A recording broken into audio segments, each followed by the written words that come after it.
নমস্কার বন্ধুরা, recruitment update YouTube চ্যানেলে সকলকে স্বাগত জানিয়ে আজকে 29/5/2024 যদিও নোটিশটা 27 তারিখে জারি করা হয়েছে, তবু এটা গুরুত্বপূর্ণ বলে আপনাদের সাথে শেয়ার করছি। সেটা হচ্ছে পশ্চিমবঙ্গের প্রাথমিক শিক্ষা পর্ষদের আন্ডারে বিভিন্ন প্রাথমিক শিক্ষক নিয়োগের জন্য যে ডিএলএড কোর্স করতে হয়, এবার 2024-26 সেশনের 2 বছরের ডিএলএড কোর্সের অনলাইন আবেদন চলছে। সে অনলাইন আবেদনের সময়সীমা বাড়ানো হয়েছে। যারা এখনও আবেদন করতে চান, এর আগে 16/5/2024 নোটিশ দেওয়া হয়েছিল।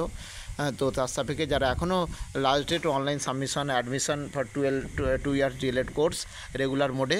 তো 2026-24 এই 24-26 সালের এই 2 বছরের ডিএলএড কোর্সে যারা ভর্তি হতে চান এখনও সুযোগ রয়েছে। ডেট 15ই জুন পর্যন্ত বাড়ানো হয়েছে। 15ই জুন মধ্যে অনলাইন আবেদন করতে পারবেন আপনারা।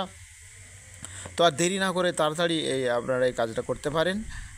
আর এখানে বলা হয়েছে the post closure event on the admission process mention the main notification will be received accordingly. সেটা চেঞ্জ হয়েছে। তো এই ডেটটা বাড়ানো হয়েছে। তো আর দেরি না করে তাড়াতাড়ি অনলাইন আবেদন শুরু করুন। তো ধন্যবাদ, ফিরে আসছি পরের আপডেট নিয়ে। সঙ্গে থাকবেন এবং চ্যানেলটা সাবস্ক্রাইব করে নেবেন।